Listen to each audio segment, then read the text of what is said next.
नमस्कार और आपका स्वागत है आज की सबसे बड़ी और महत्वपूर्ण कवरेज में। आज हम किसी सामान्य खबर या राजनीतिक बयानबाजी पर चर्चा नहीं कर रहे हैं। आज हम भारत के करोड़ों नागरिकों के जीवन को सीधे तौर पर प्रभावित करने वाले दोहरे ऐतिहासिक परिवर्तनों का गहन विश्लेषण करने जा रहे हैं। यह एक ऐसी कहानी है जिसके दो मुख्य अध्याय हैं। पहला अध्याय उन करोड़ों वरिष्ठ नागरिकों के दशकों के धैर्य, संघर्ष और उनकी तपस्या से जुड़ा है, जो अपने जीवन के अंतिम पड़ाव में सम्मानजनक पेंशन के लिए एक लंबी लड़ाई लड़ रहे हैं। और दूसरा अध्याय देश के लगभग 7 करोड़ संगठित क्षेत्र के कर्मचारियों के भविष्य, उनकी वित्तीय स्वतंत्रता और उनकी मेहनत की कमाई की सुरक्षा से जुड़ा है। आज की तारीख को भविष्य में भारत के सामाजिक सुरक्षा के इतिहास में एक मील के पत्थर के रूप में देखा जा सकता है, क्योंकि आज जो कुछ हुआ है वह कर्मचारी पेंशन योजना यानी ईपीएस 95 के बरसों से जमे हुए ठंडे पड़ चुके ढांचे में एक नई जान फूंकने जैसा है। यह एक ऐसा निर्णायक मोड़ है जो करोड़ों पेंशन भोगियों और कर्मचारी भविष्य निधि संगठन यानी ईपीएफओ के सदस्यों के चेहरों पर वह खोया हुआ आत्मविश्वास और वह वित्तीय सम्मान लौटाने की अपार क्षमता रखता है जिसके वे सही मायनों में हकदार हैं। आज हम आपको परत दर परत बताएंगे कि कैसे देश की सर्वोच्च निर्णय लेने वाली संस्था यानी हमारी संसद की एक सबसे शक्तिशाली और सम्मानित समिति ने इस दशकों पुरानी गुत्थी को सुलझाने के लिए एक निर्णायक और दृढ़ कदम उठाया है। यह समझना महत्वपूर्ण है कि समिति ने सरकार को कोई खोखला सुझाव या अस्पष्ट सलाह नहीं दी है। समिति ने एक स्पष्ट, समयबद्ध और बेहद कड़ा दिशा निर्देश जारी किया है।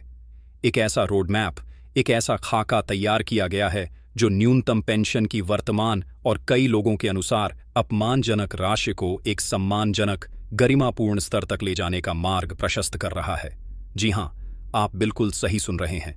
वह दिन शायद अब दूर नहीं जब मौजूदा 1000 रुपये की न्यूनतम पेंशन एक कड़वी याद बनकर रह जाएगी और 8500 रुपये तक की मासिक पेंशन एक ठोस धरातल की हकीकत बन सकती है। यह संभावना अब केवल एक चुनावी जुमला या किसी संगठन की मांग नहीं है।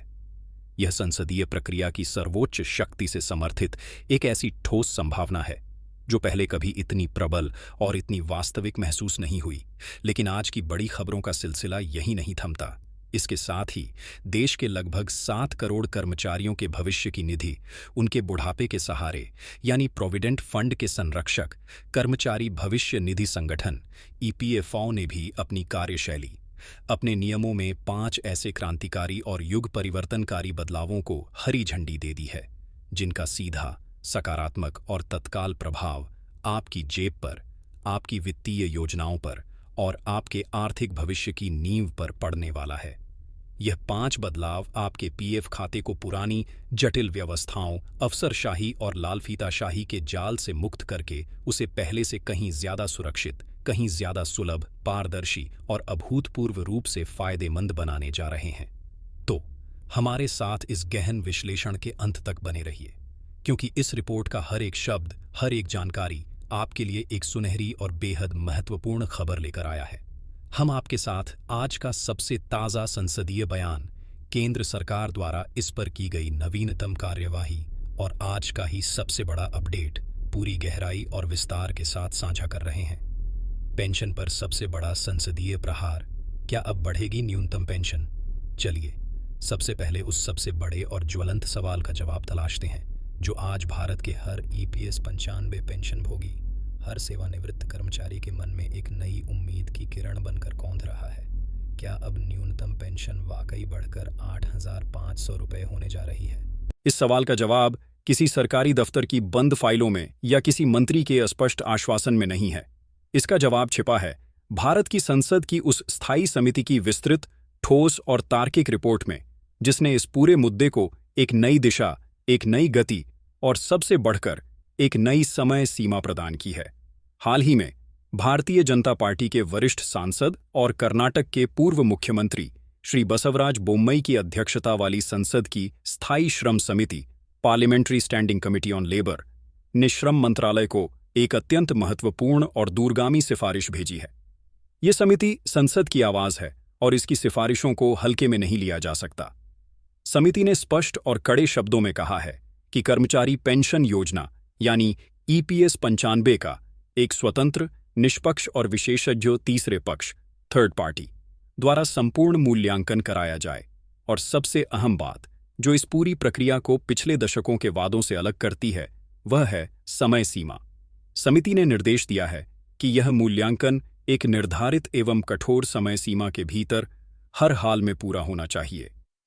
यह कोई मामूली सिफारिश नहीं है, यह इस बात का स्पष्ट संकेत है कि अब इस मामले को और ज्यादा टाला नहीं जा सकता।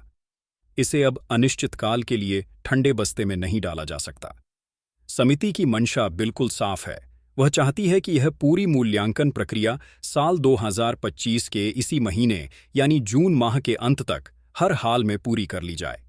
इसका सीधा और स्पष्ट मतलब यह है कि पेंशन वृद्धि का जो संवेदनशील मुद्दा सालों से, दशकों से सिर्फ चर्चाओं, आश्वासनों, राजनीतिक भाषणों और लंबी अदालती कार्यवाहियों में अटका हुआ था, उस पर अब साल 2025 के भीतर ही एक अंतिम और निर्णायक फैसला लिया जाएगा।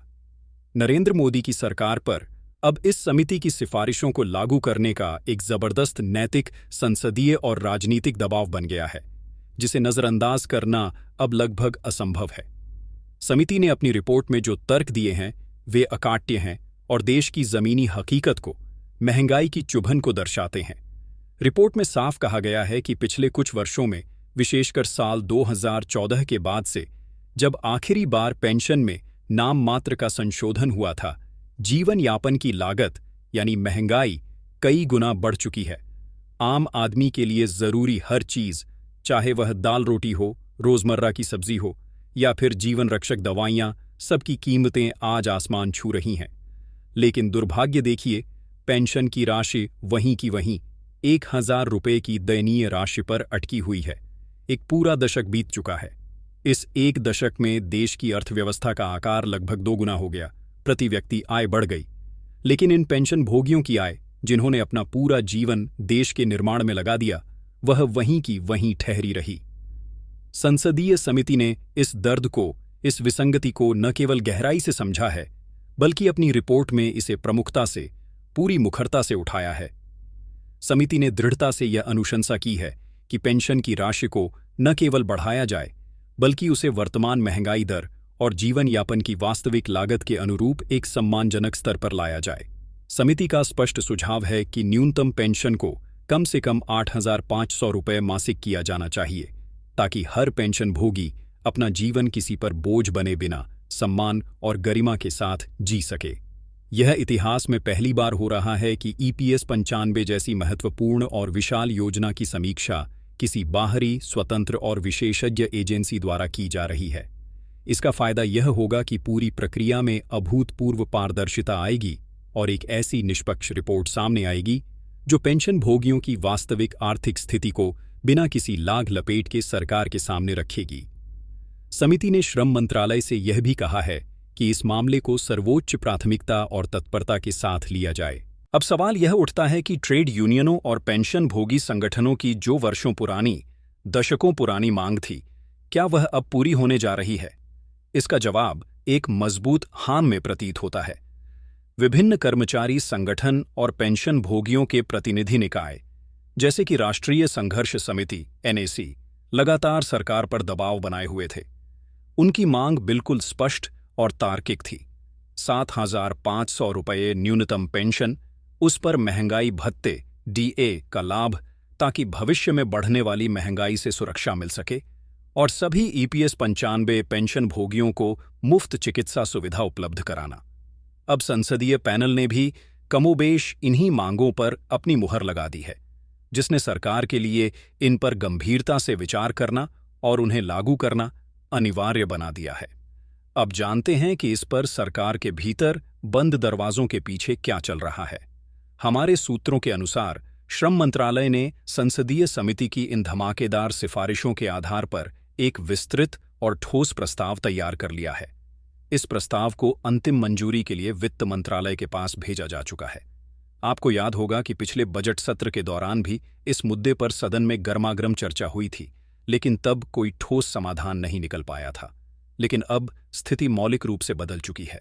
संसदीय समिति की इस बाध्यकारी रिपोर्ट के बाद सरकार पर इस प्रस्ताव को मंजूरी देने का दबाव कई गुना बढ़ गया है। बताया जा रहा है कि सरकार इस अतिरिक्त वित्तीय भार को वहन करने के लिए एक अलग से अनुपूरक बजट, सप्लीमेंट्री बजट, लाने पर भी विचार कर रही है ताकि पेंशन भोगियों को जल्द से जल्द बिना किसी और देरी के यह ऐतिहासिक राहत दी जा सके। वित्त मंत्री निर्मला सीतारमण ने भी पहले कई बार पेंशनभोगी प्रतिनिधिमंडलों को यह आश्वासन दिया था कि सरकार उनकी मांगों पर पूरी गंभीरता और सहानुभूति के साथ विचार कर रही है। अब वह समय आ गया है जब उन आश्वासनों को हकीकत की जमीन पर उतारने की बारी है। तो कुल मिलाकर पेंशन वृद्धि का रास्ता लगभग साफ हो चुका है। संसदीय समिति की दृढ़ता, यूनियनों के संघर्ष और सरकार की सकारात्मक मंशा, ये तीनों चीजें पहली बार एक साथ आती दिख रही हैं। और जैसा कि समिति ने निर्देश दिया है, इस महीने के अंत तक हमें इस पर एक अंतिम और निर्णायक खुशखबरी सुनने को मिल सकती है। EPFO 2.0 7 करोड़ कर्मचारियों के लिए 5 क्रांतिकारी बदलाव। चलिए अब बात करते हैं उस दूसरी बड़ी खुशखबरी की, जिसका इंतजार देश के लगभग 7 करोड़ PF खाता धारक यानी आप और हम कर रहे थे। EPFO ने अपने नियमों में, अपनी कार्यप्रणाली में 5 ऐसे बड़े और महत्वपूर्ण बदलाव किए हैं जो आपके PF खाते के साथ आपके अनुभव को पूरी तरह बदल देंगे। ये नियम आपके फायदे के लिए, आपकी सुविधा के लिए बनाए गए हैं और आपकी भविष्य की वित्तीय सुरक्षा को और भी ज्यादा मजबूत और अभेद्य करने वाले हैं। पहला क्रांतिकारी बदलाव, प्रोफाइल अपडेशन की प्रक्रिया का सरलीकरण। पहला और सबसे बड़ा बदलाव है आपकी प्रोफाइल, यानी आपकी व्यक्तिगत जानकारी को अपडेट करने की प्रक्रिया का अभूतपूर्व सरलीकरण। अब आपके PF खाते में अपनी व्यक्तिगत जानकारी को अपडेट करना, जैसे कि आपका नाम, आपके पिता का नाम, आपकी जन्मतिथि या आपकी वैवाहिक स्थिति, पहले के मुकाबले कहीं ज्यादा आसान, तेज और सुविधाजनक हो गया है। पहले यह एक दुःस्वप्न जैसा था। अगर आपके नाम की स्पेलिंग में भी कोई छोटी सी गलती होती थी तो उसे सुधरवाने के लिए एक बहुत जटिल और लंबी प्रक्रिया से गुजरना पड़ता था। आपको EPFO के दफ्तरों के अनगिनत चक्कर काटने पड़ते थे, कई तरह के जटिल फॉर्म भरने पड़ते थे, नियोक्ता से मुहर लगवानी पड़ती थी और इसमें हफ्तों, कभी कभी तो महीनों लग जाते थे। लेकिन अब EPFO ने इस लाल फीताशाही को जड़ से खत्म कर दिया है। अगर आपका UN यूनिवर्सल अकाउंट नंबर आपके आधार कार्ड से लिंक है तो आप यह सारे महत्वपूर्ण सुधार घर बैठे अपने मोबाइल या कंप्यूटर से कुछ ही क्लिक्स में ऑनलाइन कर सकते हैं। आपकी जानकारी तुरंत अपडेट हो जाएगी, जिससे आपको भविष्य में क्लेम करते समय या पैसा निकालते समय किसी भी तरह की परेशानी का सामना नहीं करना पड़ेगा। यह पारदर्शिता और सुगमता की दिशा में एक बहुत बड़ा और स्वागत योग्य कदम है। दूसरा क्रांतिकारी बदलाव, PF ट्रांसफर की प्रक्रिया का आसान होना। दूसरा क्रांतिकारी बदलाव उन लोगों के लिए एक वरदान है जो अक्सर बेहतर अवसरों के लिए नौकरी बदलते हैं। वे लोग इस दर्द को, इस पीड़ा को भली भांति समझते हैं। पहले एक कंपनी से दूसरी कंपनी में अपना PF का पैसा ट्रांसफर करवाना एक बहुत बड़ा सिरदर्द और झंझट भरा काम था। यह पूरी प्रक्रिया लगभग पूरी तरह से आपकी पुरानी कंपनी यानी आपके पुराने नियोक्ता की मंजूरी पर निर्भर करती थी। अगर पुरानी कंपनी किसी भी कारण से आनाकानी करती या मंजूरी देने में देरी करती तो आपका मेहनत का पैसा महीनों तक, सालों तक अटका रहता था। लेकिन अब EPFO ने इस प्रक्रिया को पूरी तरह से बदल दिया है। इसे इतना सरल और सुगम बना दिया गया है कि अब आप बिना किसी बड़ी औपचारिक चुनौती के बहुत कम समय में अपना PF का पैसा अपनी नई कंपनी के खाते में ऑनलाइन ट्रांसफर कर सकते हैं। यह प्रक्रिया अब ऑटोमेटेड और केंद्रीकृत हो गई है। इससे कर्मचारियों को एक बहुत बड़ी राहत मिली है और अब उनका पैसा सुरक्षित और समय पर उनके नए खाते में ट्रांसफर हो सकेगा, जो उनकी कुल बचत को एक जगह इकट्ठा रखेगा। तीसरा अहम बदलाव, जॉइंट डिक्लेरेशन फॉर्म का डिजिटलीकरण। तीसरा अहम बदलाव है जॉइंट डिक्लेरेशन फॉर्म का पूर्ण डिजिटलीकरण। जॉइंट डिक्लेरेशन एक ऐसा फॉर्म होता है जिसकी जरूरत तब पड़ती है जब आपके कर्मचारी और आपके नियोक्ता कंपनी के रिकॉर्ड में कोई भिन्नता या गड़बड़ी होती है। पहले इस फॉर्म को भरने की प्रक्रिया पूरी तरह से ऑफलाइन थी। आपको EPFO के ऑफिस जाना पड़ता था, फॉर्म जमा करना पड़ता था और फिर उसकी स्थिति जानने के लिए बार बार चक्कर काटने पड़ते थे, जिसका कोई हिसाब नहीं था। लेकिन अब यह पूरी प्रक्रिया ऑनलाइन कर दी गई है। अब आप घर बैठे इस फॉर्म को डिजिटल तरीके से भर सकते हैं अपने दस्तावेज अपलोड कर सकते हैं और उसे ऑनलाइन ही जमा कर सकते हैं। इतना ही नहीं, आप अपने आवेदन की स्थिति को ऑनलाइन ट्रैक भी कर सकते हैं। यह न केवल आपका कीमती समय और पैसा बचाएगा, बल्कि पूरी प्रक्रिया में एक अभूतपूर्व पारदर्शिता भी लाएगा। चौथा, बड़ा फायदा, केंद्रीयकृत पेंशन वितरण प्रणाली। चौथा, बड़ा फायदा सीधे तौर पर सेवानिवृत्त कर्मचारियों और पेंशन भोगियों से जुड़ा है। अब पेंशन भोगियों को अपनी मासिक पेंशन पाने के लिए किसी विशेष बैंक या किसी खास शाखा पर निर्भर नहीं रहना पड़ेगा। ईपीएफओ ने एक नया और आधुनिक केंद्रीयकृत pension processing system, centralised pension processing system, लागू कर दिया है। इस नए सिस्टम को NPCI, national payments corporation of India के प्लेटफॉर्म के साथ एकीकृत किया गया है। इसका सबसे बड़ा और सीधा फायदा यह है कि अब आपकी पेंशन की राशि सीधे आपके किसी भी बैंक खाते में आ सकती है, चाहे वह देश के किसी भी कोने में, किसी भी बैंक की किसी भी शाखा में क्यों न हो। इससे भुगतान में होने वाली देरी पूरी तरह खत्म हो जाएगी और लाखों पेंशन भोगियों को उनकी पेंशन हर महीने ठीक समय पर बिना किसी बाधा के मिल सकेगी। यह उन लोगों के लिए एक बहुत बड़ी सुविधा है जो सेवानिवृत्ति के बाद अपने गृह नगर या किसी दूसरी जगह पर बस जाते हैं। पांचवां और अंतिम महत्वपूर्ण बदलाव, अधिक वेतन पर अधिक पेंशन की प्रक्रिया का स्पष्टीकरण। और पांचवां तथा अंतिम महत्वपूर्ण बदलाव है अधिक वेतन पर अधिक पेंशन की प्रक्रिया का स्पष्टीकरण। सुप्रीम कोर्ट के फैसले के बाद ईपीएफओ ने अब उन कर्मचारियों के लिए नियमों को और भी स्पष्ट और पारदर्शी कर दिया है जो अपने वास्तविक अधिक वेतन पर पीएफ कटवाकर भविष्य में अधिक पेंशन पाना चाहते हैं। इसके लिए क्या नियम है, क्या प्रक्रिया है और कैसे आवेदन करना है, इसे पूरी तरह पारदर्शी बना दिया गया है। अगर किसी कर्मचारी का वेतन पीएफ की मौजूदा सीमा से ज्यादा है तो वह अतिरिक्त राशि जमा करके भविष्य में एक बड़ी पेंशन राशि का लाभ उठा सकता है, जिससे उनका बुढ़ापा और अधिक सुरक्षित हो सके। इसके अलावा एक और बड़ा और कड़ा नियम लागू किया गया है। जो निजी संस्थाएं या ट्रस्ट अपने कर्मचारियों का पीएफ खुद संचालित करते हैं, जिन्हें एग्जेम्प्टेड एस्टैब्लिशमेंट्स कहा जाता है, उन्हें भी अब ईपीएफओ के सभी नए और पुराने नियमों का कड़ाई से पालन करना अनिवार्य कर दिया गया है।